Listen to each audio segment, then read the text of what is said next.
Bienvenidas y bienvenidos a Sabiamente, tu programa de psicología para llenarte de sabiduría en CLIL Radio TV.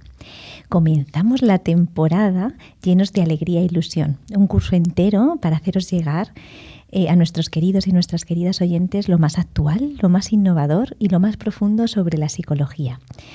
El título del programa de hoy es Problemas de atención y TDAH. Una de las grandes preguntas que escuchamos en muchos momentos es: a mi hijo le cuesta concentrarse, tendrá hiperactividad, ¿qué puedo hacer? El curso escolar da comienzo y muchos niños y niñas van a comenzar mañana. Y es muy sabido que los problemas de atención son actualmente una de las causas más comunes de dificultades en el ámbito académico. ¿Cuál es el origen de dichos problemas? ¿Cómo podemos ayudar a mejorar la calidad atencional en la infancia? Pues hoy juntos aprenderemos a dar la mejor respuesta a las necesidades de muchos niños y muchas niñas para ayudarles a dar lo mejor de sí mismos. Aquí tengo y os presento a nuestro invitado de hoy, que es Javier Estrada Campayo, director junto conmigo de Raíces Psicólogos. Y ya sé que el año pasado, cuando terminó la temporada, muchas de nuestras oyentes y muchos oyentes me decían: por favor, tienes que volver a llevar a Javi a seguir hablando y a contarnos estas cosas tan interesantes de cómo el movimiento está tan asociado con el aprendizaje. Bueno, para los que no conozcáis a Javier Estrada Campayo, es director y creador de Raíces, es neuropsicólogo y experto en dificultades de aprendizaje, es psicoterapeuta especializado en niños, adolescentes y adultos, es experto en atención y estimulación temprana, psicomotricidad y reorganización neurofuncional, además de ser experto en integración de reflejos primitivos, en terapia de movimientos rítmicos, en Mind Moves, en MNRI. Además, tiene formación especializada en el método Padovan, que algunos de vosotros a lo mejor conocéis, el método Doman, aprendizaje basado en el movimiento, y Braille, además de ser docente y formador en máster, cursos de posgrado. Y además escribe artículos de divulgación muy interesantes que nos pueden ayudar en toda esa parte de la prevención. Además de esto, también trabaja en escuelas infantiles, en Raíces en tu escuela infantil, haciendo esa prevención de los 0 a los 3 años. Y yo siempre digo que Javi tiene una gran capacidad para hacer fáciles y sencillas y accesibles esas cosas tan complicadas de la neuropsicología. Así que bienvenido, Javi, es un placer tenerte aquí de nuevo. Muchas gracias. Encantado de abrir el curso y el primer programa de la temporada contigo. La verdad es que tenía muchas ganas. Llevaba toda la semana muy ilusionada con el día de hoy y que estuviésemos aquí juntos abriendo el programa de hoy. Bueno, pues vamos a comenzar a hacerte muchas preguntas, que luego el tiempo se nos queda muy corto. Una cosa, Javi, ¿qué es eso del TDAH y qué son las dificultades de aprendizaje, así de primeras? Bueno, los problemas de atención es algo muy frecuente en la actualidad. Y es uno de los grandes responsables del fracaso escolar. Generalmente están mal diagnosticadas y mal abordadas porque hay una concepción errónea sobre en qué consisten estas dificultades de atención, y también porque tenemos la tendencia de pensar de que cualquier niño con problemas de atención le va a pasar lo mismo. Entonces, a dos niños con la misma sintomatología y con las mismas dificultades para atender o para mantener la concentración, no tiene por qué pasar lo mismo, pero tendemos a pensar que sí. Y ese es uno de los grandes errores también que hace que tampoco resolvamos bien estos problemas que hay. Aparte de que está muy extendido, está muy extendido y tampoco lo trabajamos bien, por lo tanto tampoco se acaban de resolver. Es como si se metiesen todos en el mismo saco, ¿no? De alguna manera. Sí. Entonces, la terminología TDAH, trastorno de atención con o sin hiperactividad, por déficit de atención con y sin hiperactividad, es un término que utilizamos, se utiliza sobre todo para indicar a un conjunto de síntomas que van a incluir dificultades de atención, bien sea para mantener la atención durante un tiempo sostenido, o bien niños que están en las nubes o que se dispersan fácilmente. Puede ser también que niños que tienen dificultades para mover de movimiento excesivo, con hiperactividad motora, y también con impulsividad. Entonces, esa tríada a veces no están las tres presentes y la déficit de atención siempre está presente cuando diagnostican este tipo ponen este tipo de etiquetas, y a veces llevan además impulsividad y hiperactividad motora añadidas. Ese es un poco el conjunto de síntomas que englobaría esta palabra de TDAH.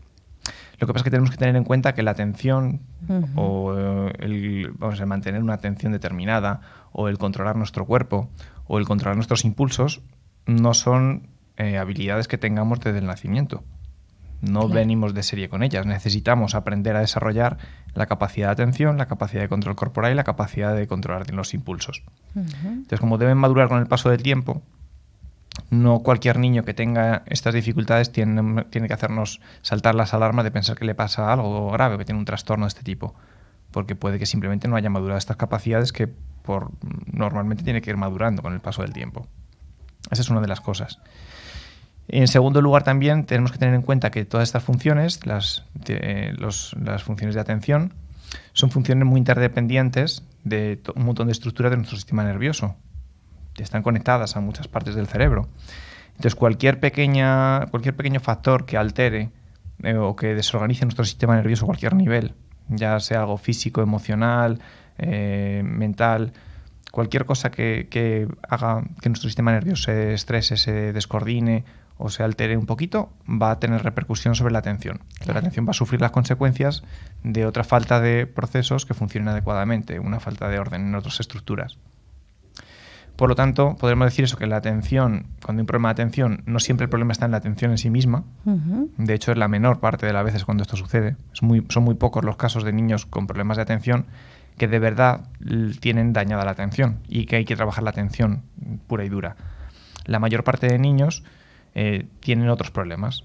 Entonces, hay que hablar de que estos síntomas, como decíamos, es un error pensar que tienen todos un mismo origen. En este caso, un trastorno neurobiológico. Cuando diagnosticamos TDAH, porque entendemos que hay un trastorno neurobiológico, que el niño nace con él y lo va a tener por siempre.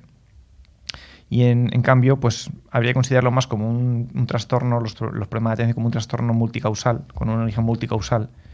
Es decir, que puede ser desencadenado por muchos tipos de factores, aunque veamos lo mismo en uno y en otro. Y por tanto casi que ni siquiera podríamos llamarle trastorno, más bien sería un síndrome, porque hablamos de conjunto de síntomas iguales, pero orígenes diferentes para llegar hasta ahí. Entonces hay que analizar cuáles son esos orígenes que nos llevan hasta tener ese déficit de atención, esos problemas para concentrarse, y no tienen por qué ser siempre un origen neurobiológico, con un trastorno de base. Claro, porque dependiendo del origen, al final se va a trabajar de una manera o de otra, ¿no? Estaba pensando justo, Javi, cuando decías esa parte de la impulsividad. Efectivamente, si un niño está en un estadio del desarrollo madurativamente un poquito anterior, es normal que haya impulsividad, ¿no? Se habla mucho de que un bebé cuando está en la tripa de su madre tiene todo al instante, ¿no? Tiene la comida, tiene todo. Y cuando nace tiene que estar en esa espera, ¿no?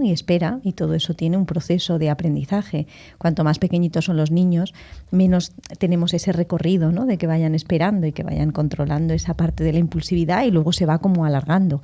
Y hay niños que, bueno, pues que eso les cuesta más o que todavía no han conquistado, ¿no? De alguna manera esa etapa, ¿no? Del desarrollo. Sí, enseguida, ahora en cuanto ves un niño que se mueve un poco ya tienes a saltarte las alarmas de si tiene hiperactividad o no, cuando en el fondo hay que también tener en cuenta y contextualizar que es un niño y que los niños necesitan movimiento. Estamos acostumbrados a que los niños los tenemos muchas horas sentados en casa o en clase, en muchos entornos, sin que se muevan, y los niños son movimiento, los niños no son esa tranquilidad ni esa calma. Son movimiento porque además todavía no han desarrollado procesos cognitivos ni de lenguaje, tienen que transmitir las cosas de ese modo, ¿no? Aprenden moviéndose y necesitan el movimiento para aprender, para conectar su cerebro y, bueno, pues porque sí necesitan moverse.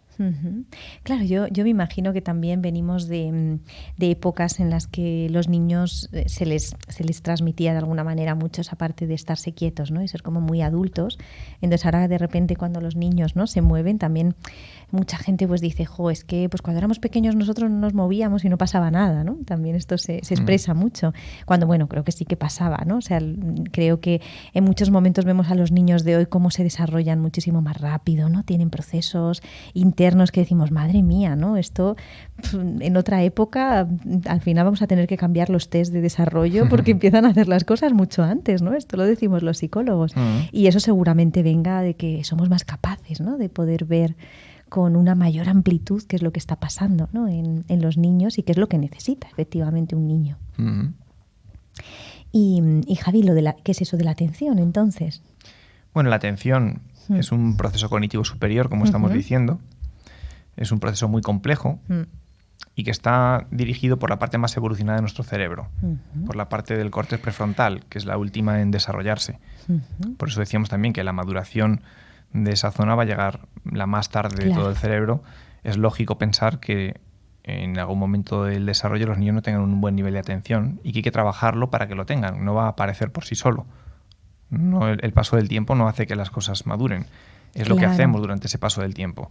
Entonces hay que valorar también qué ha hecho un niño determinado con una dificultad atencional, la que sea, para haber madurado ese proceso atencional o no.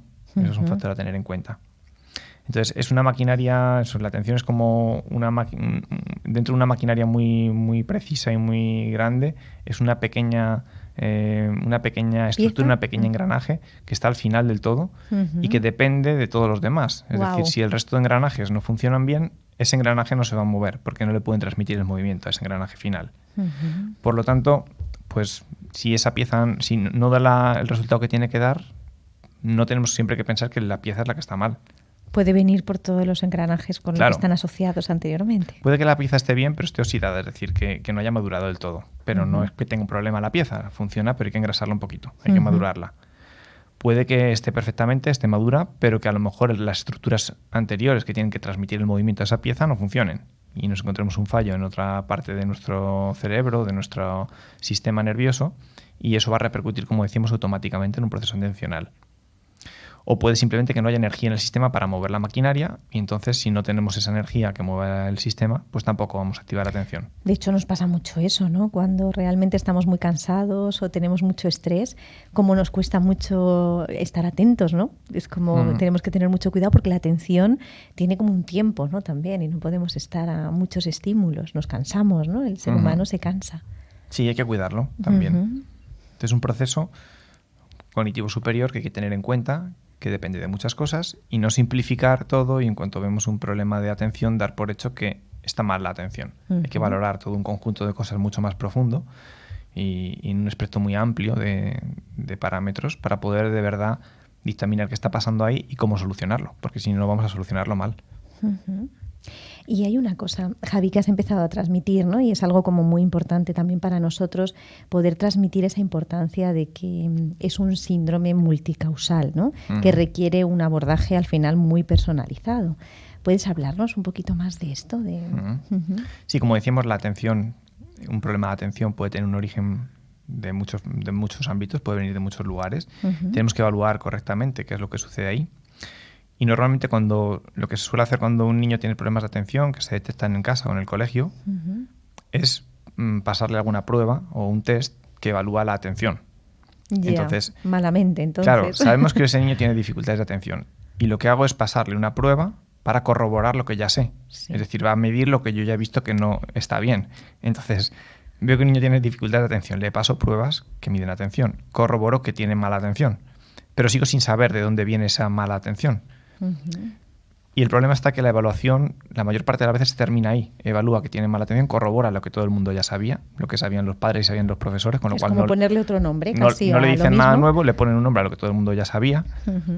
Y entonces ahora hacemos un tratamiento basado en eso. Ya, la pieza final. Claro, hacemos un tratamiento basado en esa atención deficitaria, en lugar de analizar qué es lo que está pasando ahí. Entonces ese es el problema que tenemos habitualmente, que ponemos un nombre a una cosa que es un conjunto de síntomas que ya hemos visto y que hemos corroborado en consulta, pero que seguimos sin saber cómo se han generado. Entonces no podemos terminar de arreglarlo. Claro. Abordar el problema. Si yo veo que hay una mancha en esa pared de humedad y la seco y no evalúo porque hay esa mancha de humedad, pues volverá a aparecer la mancha de humedad. Entonces tengo que ver si hay una tubería rota o qué está pasando ahí para que haya esa mancha de humedad. Aquí me gustaría hacer una pequeña apreciación, porque esto ocurre mucho dentro del mundo de la psicología, ¿no? Y que creo que vamos intentando que eso vaya cambiando cada vez más. Pero es muy habitual que ocurra esto, ¿no? Que de repente un niño tiene un problema de atención o un niño tiene un problema de apetito, ¿no? Tiene falta de hambre y de repente va al médico y le dicen, mira, tiene falta de hambre, tiene anorexia, que es el nombre, ¿no? ¿no? Que se le da, ¿no? Por antonomasia a falta de apetito, ¿no? Entonces, como de repente uno va y dice tengo falta de apetito, y de repente el médico dice sí, tiene falta, ¿no? Tiene falta de apetito, con un nombre. Te dicen lo mismo, lo que pasa es que con le ponemos un nombre más técnico. Así, más snob, ¿no? Sí. O más, al tener un nombre técnico parece que ya hemos dicho algo nuevo y hemos dicho lo mismo. Es decir, que un niño tiene TDAH, es decirle a un padre, pues tu hijo tiene dificultad de atención, impulsividad y hiperactividad motora, que es lo que el padre ya sabía antes de venir, con lo cual de conjunto de lo que hemos medido pues no es nada, nos hemos quedado como estamos en el mismo punto de inicio. Claro. Y puedes hablarnos un poco de este abordaje, ¿no? Como de este... Sí, habría que analizar, como te decía, todos los orígenes. Todas las causas que han podido dar lugar a que esa dificultad de atención que causa dificultad de aprendizaje están ahí. Hay muchas causas, ¿no? Claro, hay de mucho tipo, de mucha índole. Podemos encontrarnos dificultades a nivel neurobiológico, es decir, que de verdad el niño tenga un trastorno de base neurobiológico, que tenga, no sé, pues epilepsia, que tenga alguna cosa que de verdad dificulte que su proceso atencional funcione bien en sí mismo.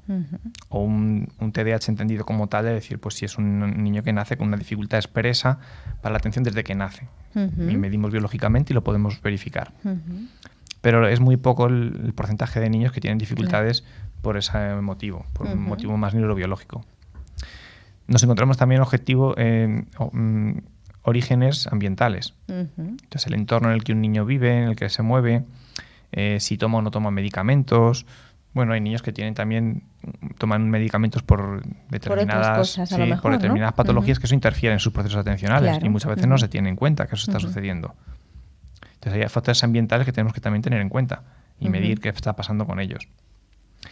Lo que más me encuentro en consulta, por ejemplo, pues dificultades sensoriales.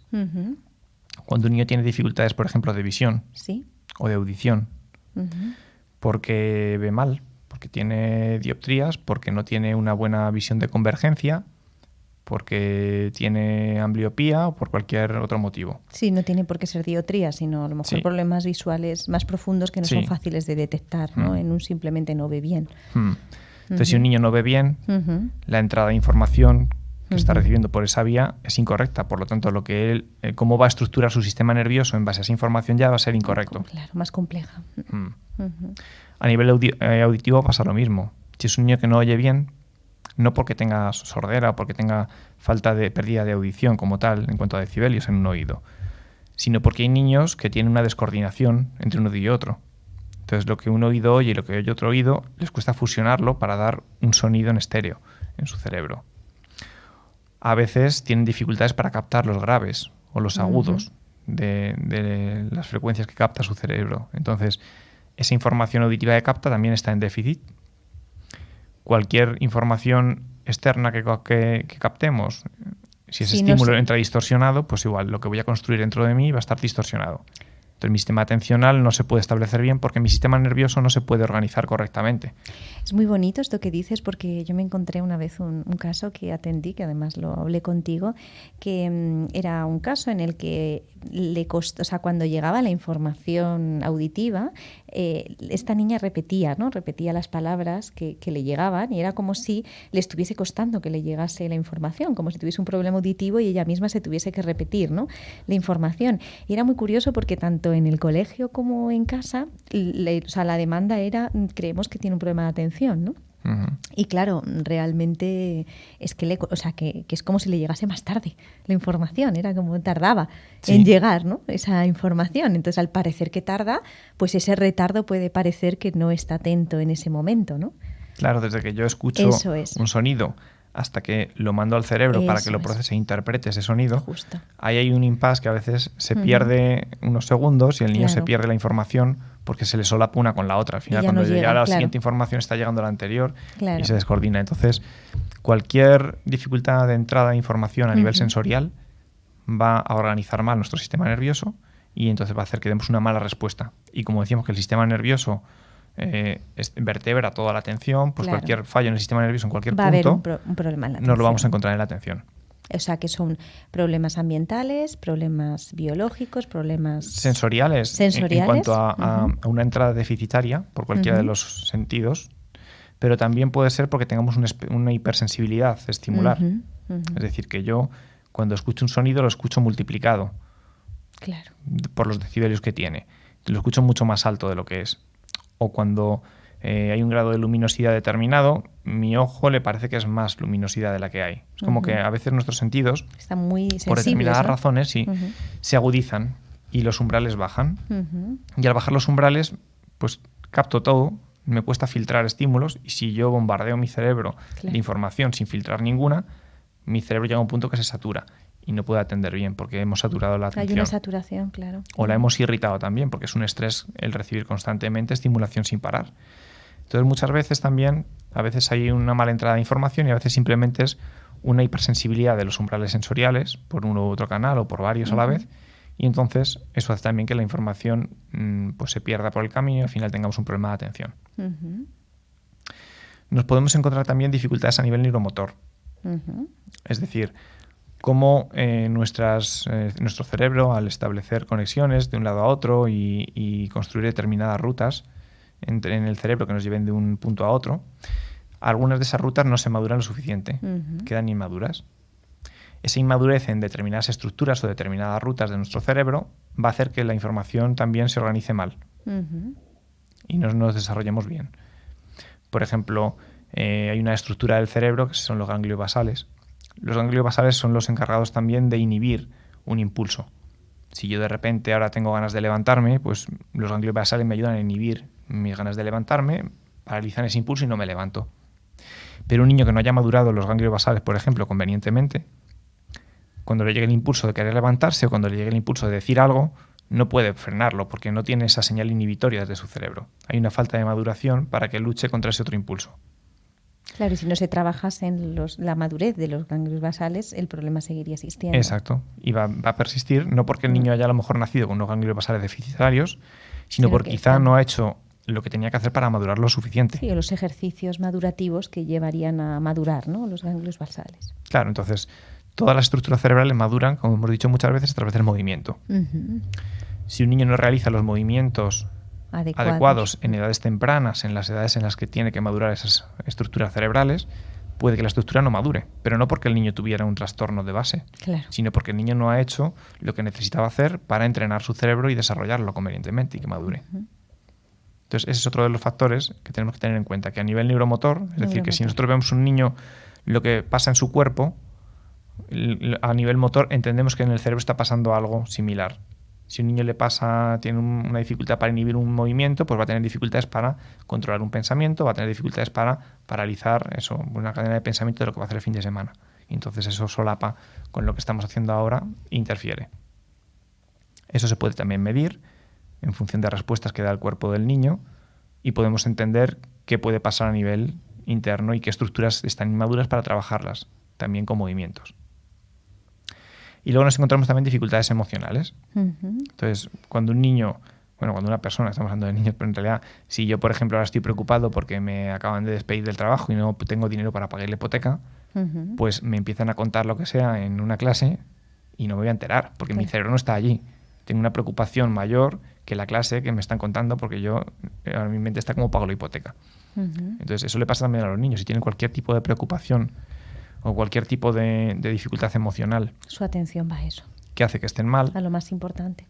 Su cerebro no va a priorizar aprender algo, va a priorizar estar bien, va a priorizar resolver la preocupación, el miedo, la preocupación o lo que fuera. Sí, de hecho existen ya muchos autores y mucha investigación a las espaldas de esos autores que hablan que esta relación, ¿no?, existente entre el TDAH y el estrés postraumático, ¿no? Sí, al final pensamos eso, que los procesos atencionales gastan muchísima energía. Son una parte muy especializada del cerebro y gastan muchísima energía. Si yo no tengo toda esa energía disponible para hacerlo funcionar, como decíamos antes, si no puedo activar la maquinaria, pues la maquinaria no funciona, no porque esté mal, sino porque no llega la energía. Entonces, como para que la carreterita llegue hasta el final, es una carreterita muy larga, tiene que partir desde la parte del tronco del encéfalo y llegar hasta los ganglios basales, llegar hasta el córtex prefrontal para activar la atención. Es una carretera larga y gasta mucha energía. Necesito toda la energía de mi sistema para activarlo. Claro. Si ahora yo me siento en peligro para la supervivencia, porque he experimentado cualquier situación que para mí ha sido traumática, y mi cuerpo siente un riesgo vital ahora, por la razón que sea, la prioridad de mi cerebro es usar toda la energía para protegerme y sobrevivir a esa amenaza potencial. Entonces, cuando eso sucede, el cerebro, por maduración a lo largo de los años, ha aprendido que si cuando hay una amenaza yo pienso lo que hacer, tardo mucho más tiempo que si reacciono de forma refleja. Claro, y al final es algo muy reactivo. Claro, podemos imaginar que el cerebro tiene como 3 capitas, así a nivel simbólico un poco para entendernos. La capa de abajo es la que reacciona automáticamente ante las cosas que nos suceden a nuestro alrededor. Ante los estímulos, pues me quemo, retiro la mano, suena un ruido fuerte y me sobresalto. Todo eso pasa de forma refleja en esa parte del cerebro. En la siguiente capita tendríamos la parte más de interpretación emocional de lo que está pasando. Bueno, pues tengo emociones que se mueven, me siento de una forma, me siento de otra. Esos sentimientos también necesitan un tipo de energía necesario para moverse, para funcionar. Entonces gasto energía en el movimiento corporal, en el sentir. Físicamente gasto energía en la parte emocional, en el sentir emocionalmente. Y después ya viene la parte cognitiva. Pero la parte cognitiva es la última en la que le va a llegar la energía. Si la necesito para algo más importante, las capas anteriores lo voy a gastar antes. Y encima no solo es la última capa a la que le llega la energía, sino que es la que más energía demanda. Claro, más alimento necesita y más energía necesita. Entonces, si un cerebro se siente en peligro o siente una amenaza, pues la atención no va a funcionar bien ni ningún proceso cognitivo. Claro. Y cuando hablamos de estrés postraumático, a veces podemos pensar en que en un trauma, yo qué sé, se han muerto sus padres o le ha pasado tal. No necesariamente tenemos que pensar en ese tipo de trauma. Cuando hablamos de estrés postraumático, hablamos de cualquier situación, estímulo que el niño percibe como amenazante para su vida, para su entorno, para su seguridad personal. Y que excede, ¿no?, los recursos que tiene en ese momento ese niño, ¿no? Que excede la maduración que tiene. Exacto. Entonces, si un niño, por ejemplo, va a hacer un examen y empieza a anticipar que le van a castigar, que piensa que es tonto porque va a suspender, le van a dejar de lado en el grupo, para él es una amenaza como si apareciera un tigre en la habitación ahora mismo. Totalmente. Entonces, eso es un trauma también. Lo que un niño pueda pensar sobre sí mismo a nivel de autoestima, lo que pueda percibir que puede pensar el entorno de él, cómo pueda reaccionar el entorno, los profesores, los compañeros, los padres. Ha vivido eso en algún momento y es una herida del corazón, ¿no? Es una herida del alma. Y eso al final hace que tenga una ansiedad anticipatoria, ¿no? Y anticipe eso que puede volver a ocurrir, ¿no?, de alguna manera. Y es como un tigre que va a volver a venir y es peligrosísimo. Exacto. Entonces, cuando hablamos de estrés postraumático tenemos que pensar también en eso.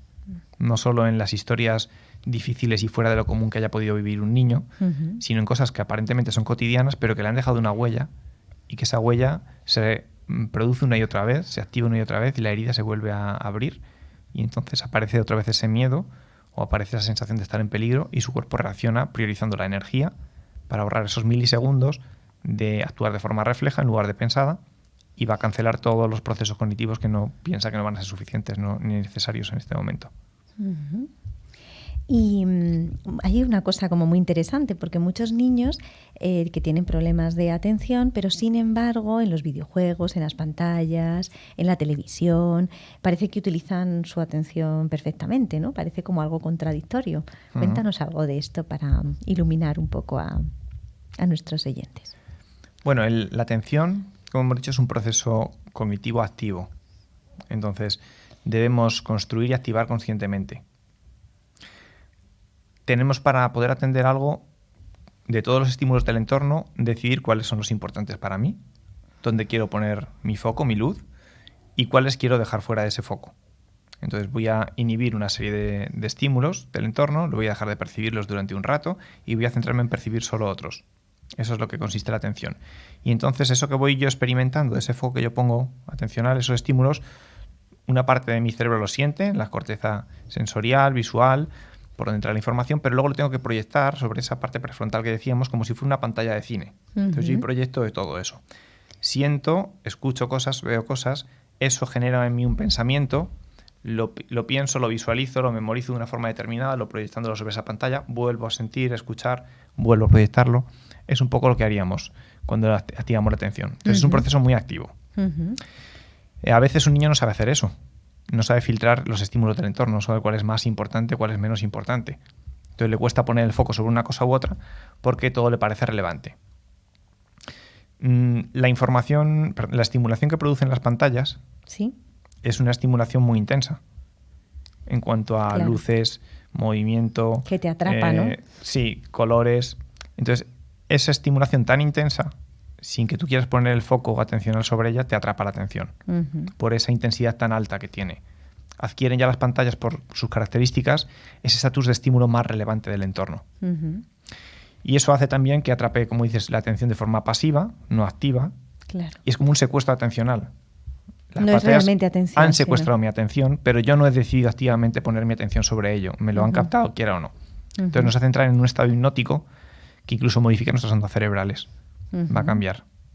Ha habido estudios en adultos que después de unos minutos de estar en una pantalla con el móvil o con lo que sea, sus ondas cerebrales adquieren una sensación como si estuvieran en estado hipnótico de trance. Entonces nos sacan de ahí, nos atrapan y por lo tanto los niños cuando están en una pantalla no están activando, no están aprendiendo a madurar su atención. Están teniendo un tipo de atención pasiva que no han elegido ellos y por lo tanto no van a poder activar después y están transformando esa posibilidad de crear esa pantalla en su mente, en el córtex prefrontal, elegida por ellos, por una pantalla impuesta que es la pantalla del iPad, la pantalla de la televisión. Si por ejemplo a un niño le damos un libro para que se lo lea y haga un resumen de lo que más o menos es importante, pues a lo mejor el niño no sabe discriminar qué es más o menos importante y no sabe hacer un buen resumen y te copia todo.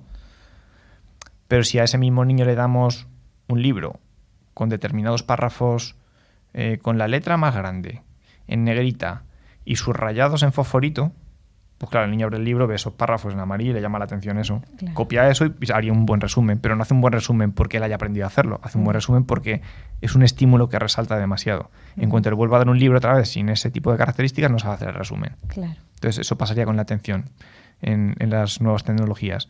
Las nuevas tecnologías atrofian nuestra capacidad de desarrollar una atención activa, favorece un tipo de atención pasiva que no me sirve para nada en el futuro. Y ya que hemos hablado tanto, que ya nos queda poquito tiempo, fíjate que vamos como muy rápido. Para el entorno familiar, para alguien que esté escuchándonos en este momento, ¿qué pautas y por dónde podemos empezar? Bueno, en primer lugar, tenemos que tener en cuenta que cuando un niño va a hacer alguna actividad de atención, necesita todo su cerebro funcionando a la perfección. Entonces el cerebro tiene que tener las características necesarias para aprender, es decir, un buen nivel de hidratación.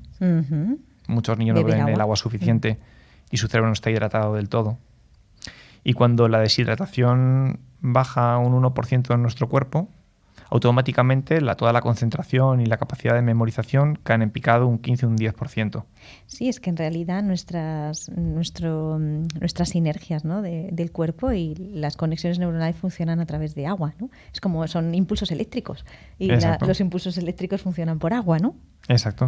Entonces, en cuanto nosotros tenemos sed, ya estamos en un grado de deshidratación mayor de un 1%.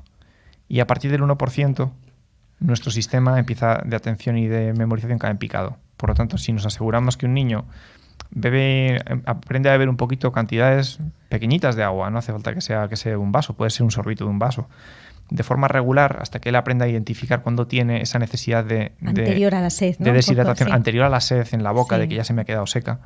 Eso es un factor también de protección, porque nos permite que el cerebro esté siempre en un grado en el que no esté haciendo sobreesfuerzo por gasto de agua. El que esté oxigenado el cerebro también es importante. Claro. Que tengamos una buena ventilación, ver si es un niño que respira por la nariz o por la boca. Hay niños que respiran por la boca y eso no oxigena ni refrigera el cerebro de la misma forma que lo haría si respirara por la nariz. Entonces tenemos que valorar que su cerebro tiene esa oxigenación, esa hidratación y un grado de que no esté muy desgastado, es decir, que no se ha cansado mucho, que no hayamos estado atendiendo sobre algo una hora y media, sino que tenemos esos descansitos que nos aseguran que el cerebro no pierde esa capacidad de estar manteniendo la atención. Eso un poco como primer punto. Habría también que hacer mucho hincapié en la parte motora, la parte física, la importancia que tiene.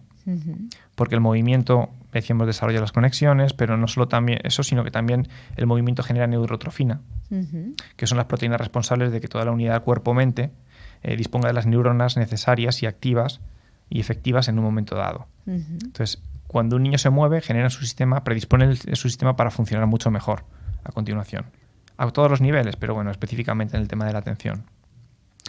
Sobre todo si es un tipo de movimiento que implica la activación del sistema vestibular, del equilibrio interno. Es decir, giros, volteretas, algo que cambia un poco ese eje de mi cuerpo y lo activa, pues generalmente después de eso el cerebro necesita un grado de relajación determinado y de parar, y en ese parar puedo estar mucho más atento y más receptivo a la información del exterior. Si no, hay niños que buscan el movimiento. Claro, incluso esa parte vestibular, ¿no? Porque necesitan desarrollar porque el equilibrio. Necesitan. Claro. Y si buscan eso, a veces interfiere también con el movimiento. Porque están buscándolo, ¿no? El uso de pantallas, evidentemente, hay que limitarlo desde que son pequeñitos. Hasta los 4 años, 3-4 años, diría que cero pantallas, porque estamos interfiriendo sobre procesos básicos que se están desarrollando hasta los 8, 9 o 10 años, pero que ahí con mucho más motivo. Entonces, ahí sí habría que hacer una limitación de las pantallas casi total, y después de esa edad, pues también regularlo bastante, porque bueno, estamos hablando de que siguen todavía madurando esas estructuras cerebrales y todavía siguen necesitando establecer tipos de atención activa, no pasiva. Así que cuanto menos pantallas, mejor. Cuantas más actividades de movimiento y de desarrollo motor, mucho mejor.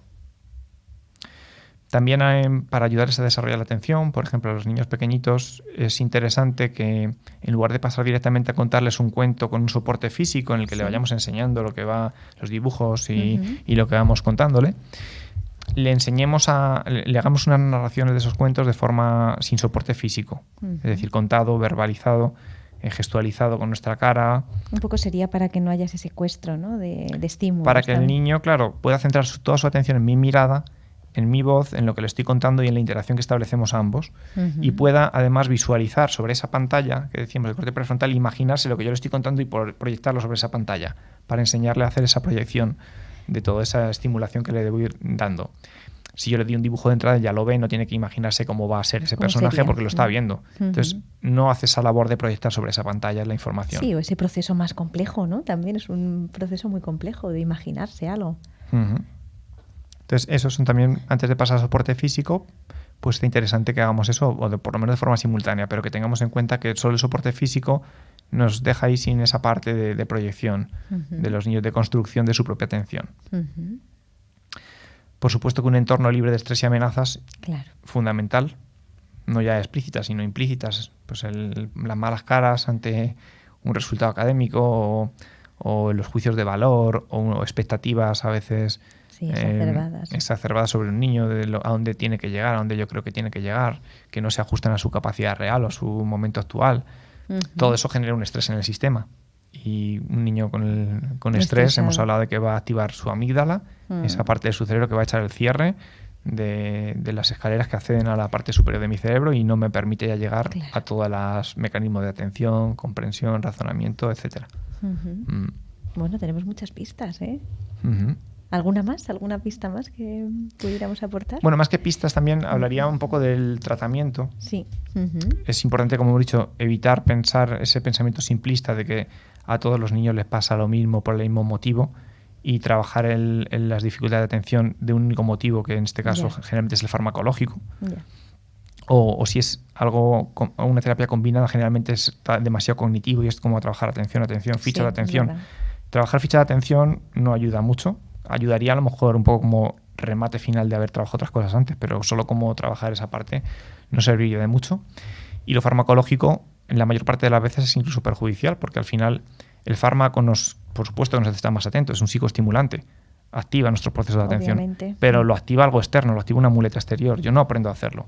En cuanto el fármaco no está, lo vuelvo a necesitar y yo no sé hacerlo. Entonces, por supuesto que se perpetúan, son el TDAH en la vida, pero no porque el niño lo tenga, como se dice, nace con él y siempre lo va a tener. Puede que no siempre lo tenga, pero si lo trato mal, evidentemente, nunca lo resuelve y siempre lo va a tener. Entonces, evitar ese tipo de tratamientos que le aportan una muletilla al niño que no le permite desarrollar sus propios recursos para andar su camino.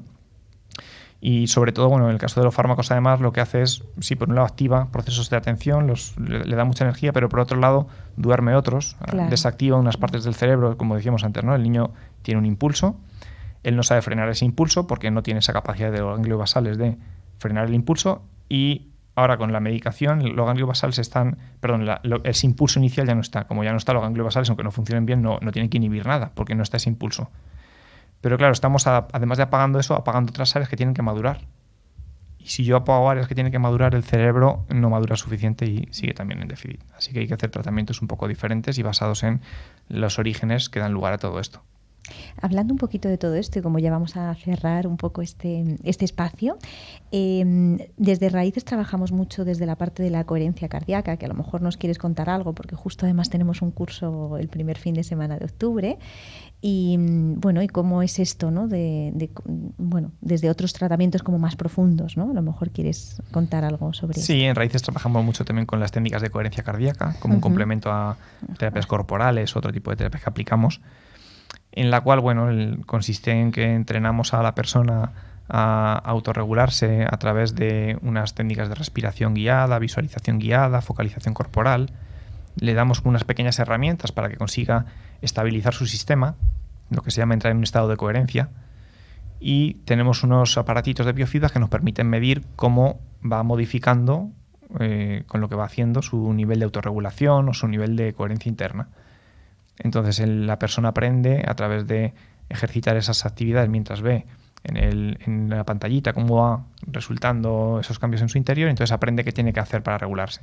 Es muy interesante, es una técnica muy útil que se trabaja mucho en Estados Unidos con mucha eficacia también, para trabajar el TDAH y bueno, todo tipo, ¿no? Con mucha evidencia científica. TDAH, sí.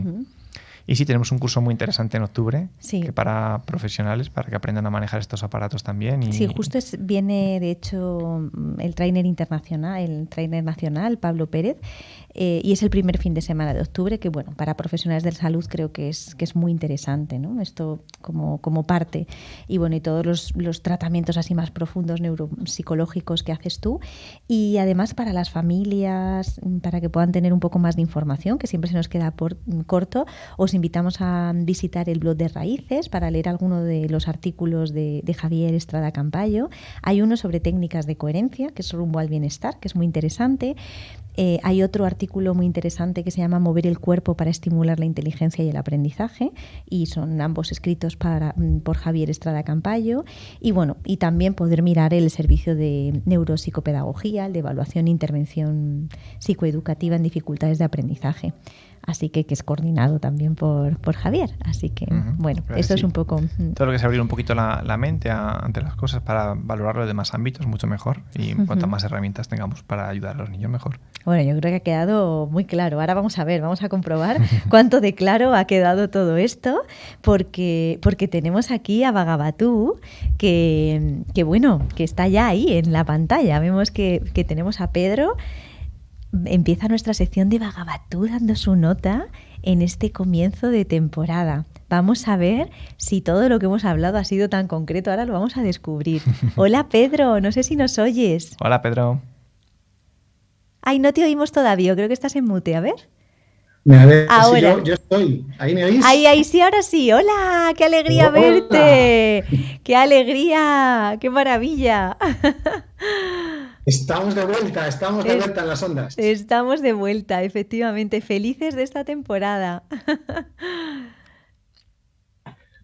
Pues yo también, encantado, Paula, de estar una temporada más y todas las muchas que ojalá nos queden contigo. Y bueno, vamos a por ello. Vamos a por ello, a ver qué tal. Deseando escucharte, ¿eh? Que hace mucho que no te escuchamos. Venga, vamos a por ello. Vamos allá. Etiquetas solo son TDAH, hiperactividad, síntomas de algo más. Tengo que pasar página, porque tengo hasta las notas puestas esta vez, así que habrá pausas así. La atención es cuestión de evolución. Pero no es el tiempo que pasa, sino lo que pasa cuando pasa el tiempo. No es el tiempo que pasa, sino lo que pasa cuando pasa el tiempo. La atención no es el foco de atención. Sino que ha pasado, qué es lo que se ha escapado en el puzzle cerebral, que me ayuda a modular el impulso, el movimiento y la atención.